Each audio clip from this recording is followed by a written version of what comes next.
Ya, pemirsa, mungkin Anda dan kami yang ada di studio tidak akan pernah habis berpikir bagaimana caranya untuk memberi efek jera agar tidak ada penyalahgunaan uang rakyat. Dalam politik ada istilah suara rakyat, suara Tuhan.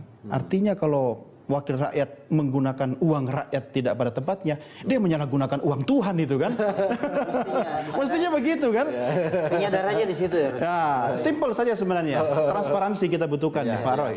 Ada konsep e-budgeting yang digagas di DKI Jakarta dan Presiden Jokowi sekarang ini. Menurut Anda bentuk-bentuk transparansi seperti apa sih yang efektif untuk menangkal modus-modus seperti ini? Iya, jadi sebetulnya e-budgeting itu salah satu model inovasi ya, dengan memanfaatkan teknologi. Bahwa dengan teknologi sudah mulai memasyarakat, maka e-budgeting menjadi sarana yang dianggap efektif untuk bisa mendorong percepatan transparansi di daerah ya. Nah, tetapi memangkas jalur-jalur birokrasi yang bisa membuka peluang transaksi kan? Iya, betul. Jadi semua input melalui teknologi informasi gitu. Nah, memang di setiap daerah kan berbeda ya. Misalnya kalau DKI Jakarta dengan APBD yang begitu besar, otomatis misalnya seorang gubernur atau seorang Ahok akan sulit misalnya memantau dokumen APBD yang begitu banyak, memuat anggaran sekitar 70 sekian atau 60 sekian triliun.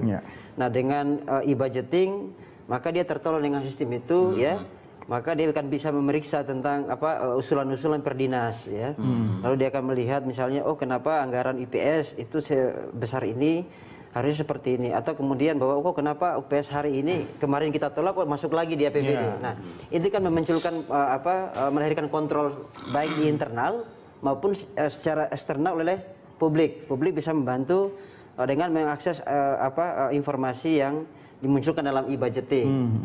Nah, tapi memang model-model seperti itu juga harus diikuti, tidak hanya lewat teknologi informasi, tapi juga bagaimana bisa langsung ke masyarakat.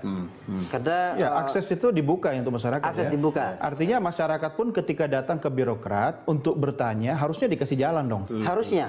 Nah, dengan kita bukan dikasih preman kan? Bukan dikasih preman. Artinya bukan kita berangkat niat minta informasi, pulang tinggal nama. Wah, bahaya. Nah, itu yang sangat Anda nggak takut nih ngomong begini, nanti di depan sana sudah ada yang nungguin.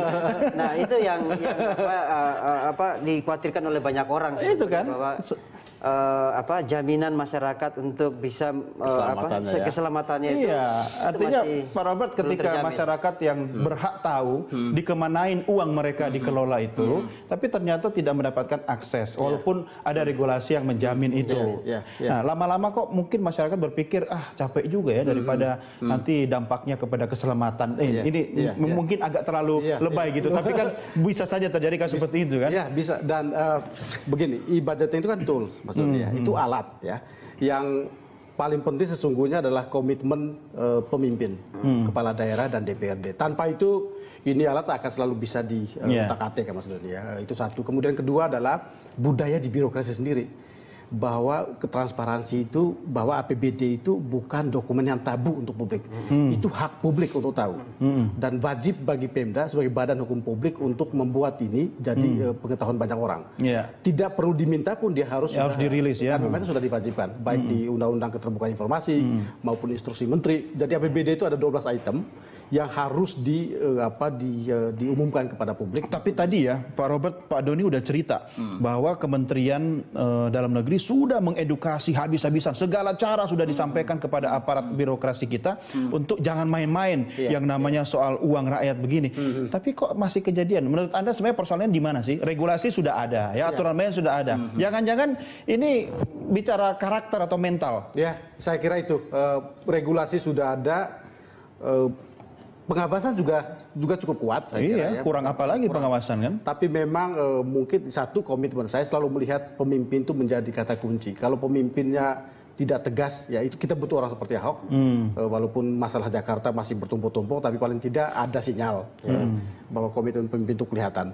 Kemudian bahasanya jadi tim sukses Ahok ini, bukan? Oh, bukan. Kedua adalah budaya birokrasi itu sendiri.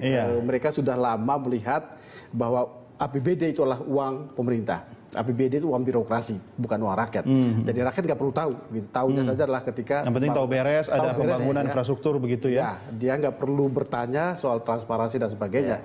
Jadi selagi budaya ini belum diubah, maka akan selamanya melihat bahwa uang ini adalah uang yang bisa untuk diapain pun, termasuk dengan cara-cara seperti musim Banyuasin. Masalahnya merubah budaya itu kan bukan urusan 1-2 hari. Bukan urusan gampang, bisa bergenerasi gitu kan. Iya, makanya tadi sebenarnya ada 3 poinnya kalau saya menangkap tadi. Misalnya satu, harus ada inovasi. Kita masyarakat harus bisa mencari pemimpin yang memiliki inovasi.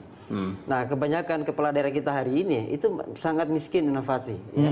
Sehingga hanya menunggu saja kebutuhan kebijakan di pusat, lalu kemudian mereka tinggal melaksanakan. Makanya kenapa misalnya hari ini itu muncul ada kontes-kontes ya, gimana membuat perencanaan yang lebih inovatif sehingga melahirkan gagasan-gagasan yang baru. Ya. Termasuk e-budgeting itu kan inovasi sebenarnya. Iya, inovasi. Nah, saya coba lempar ke Pak Doni dulu. Pak Doni, kalau misalnya e-budgeting ini kemudian dibakukan menjadi sebuah konsep atau metode di seluruh Indonesia, bisa nggak kira-kira untuk mengantisipasi terjadinya oknum-oknum yang nakal seperti di musim Banyuasin? Gini Mas, sebelum saya sampai ke sana, kemarin kita sudah banyak pemikiran tentang e-budgeting. Itu salah satu memang yang sangat inovatif. Tapi begini, kembali kepada konsepsi dasarnya dulu ya. Apa sih anggaran itu? Saya sederhana mengartikan anggaran. Anggaran itu cuma terdiri dari 6 huruf. Jadi dia anggaran itu bermakna amanah. Amanah rakyat kepada Dewan Perwakilan Rakyat Daerah yang dilaksanakan oleh eksekutif untuk keadilan dan kesejahteraan masyarakat. Oh, itu anggaran ya Pak ya? Itu makna anggaran, amanah rakyat. Amanah rakyat. Nah, sekarang dikaitkan dengan, nanti saya melihat itu dari sisi yang lain nih. Saya melihatnya dari sisi yang lebih luas, lebih makro ya. Apa itu Pak? Dia kita kaitkan dengan efektivitas dan legitimasi. Oke. Nah, mereka kan legitimate itu, orang yang terpilih. Tetapi benarkah mereka efektif? Atau bisa saja mereka efektif, tapi belum tentu mereka legitimate. Dari efektivitas dan legitimate itu ada 5 hal yang mendasar. Pertama, masalah akuntabilitas. Kedua, masalah mandatori. Ketiga, masalah keterwakilan. Masalah keempat, keadilan dan kesejahteraan. Nah, yang ketiga yang saya ingin soroti, masalah keterwakilan. Nah, inilah yang kemudian masalah keterwakilan ini kan mereka representasi. Kenapa dulu pernah dimunculkan gagasan kehadiran mereka dalam proses rekrutmen politik sudahlah lebih bermakna sebagai representasi keterwakilan rakyat yang dalam batas tertentu kemudian memang intinya akhirnya harus dibiayai dari negara. Kalau tidak mereka nanti mencari-cari terus. Makanya kemarin ada wacana seperti yang pernah dilemparkan, bagaimana itu dibiayai dari negara atau dibiayai dari APBD, ya. Akhirnya betul-betul mereka nanti berorientasi kepada public policy, kepada kebijakan anggaran, bukan kepada hak-hak budget. Sementara ini diartikan kebijakan anggaran itu sebagai, jadi mereka seharusnya berhenti kepada budget policy. Tetapi yang ada pada mereka seolah diartikan secara sempit, harafiannya sempit apa? Hanya kepada hak budget. Jadi soal persetujuan itu menjadi sebuah harga mahal. Ini kok kesannya kita jadi mengukur kualitas dan kapasitas SDM ini Pak, birokrat kita. Iya, tapi dari sisi rekrutmen politik, saya akan melihat dari sisi yang lain. Ya kalau kita tadi regulasi sudah kita dudukkan, asistensi, supervisi, bimbingan, sudah mulut kita ini berbusa-busa Mas. Ya, mulut kita berbusa-busa bagaimana mereka kita orientasikan. Tidak kurang-kurang Pak Menteri Dalam Negeri mengingatkan para bupati, para wali kota, para gubernur untuk kembali kepada taat dan taat kembali kepada aturan norma, jangan pernah terjebak moral hazard. Tetapi kan ini interaksi di antara dua pihak, baik antara pihak eksekutif dengan legislatif. Karena di satu sisi bagaimanapun eksekutif dalam posisi yang tidak semudah yang kita bayangkan, karena mereka bergantung besar kepada tingkat persetujuan DPRD.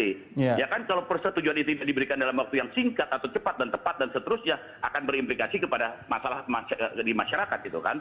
Nah, simbiose mutualistis inilah yang seharusnya kita potong, kita pangkas ya.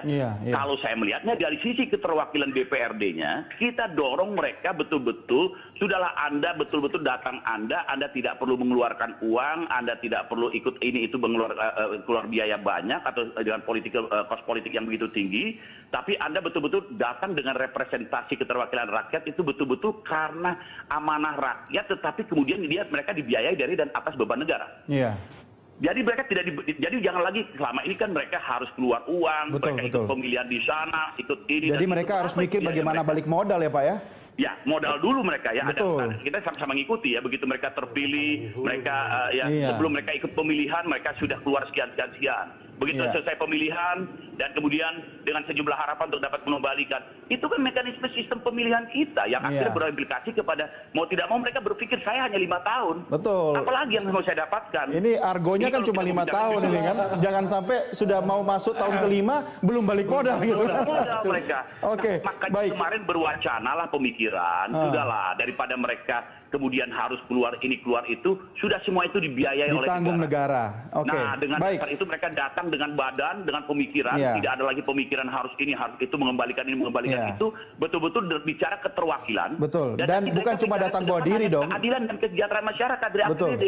Baik, Kembali baik. kepada tadi yang saya katakan, makna anggaran itu adalah amanah rakyat kepada Dewan Perwakilan Rakyat Daerah. Jadi amanah, betul-betul amanah mereka gitu. Oke, Kalau baik. nanti sistem pemilihan kita kayak begini, ya kita akan ketemu kayak begini terus. Betul, Kemarin betul. di Baik. ada satu kabupaten tertentu di Kalimantan mana itu ya, Kalimantan Tengah kalau tidak salah ya. Hal sama terjadi juga. Kemarin Oke. di Semarang dan hampir di beberapa Ya. daerah ketemu kayak begini-begini terus. Baik, Ya baik. kan? Pak Doni, kita akan lanjutkan perbincangan kita di segmen berikutnya. Pak Roy dan Pak Robert juga. Kita akan segera kembali di segmen berikutnya. Pemirsa,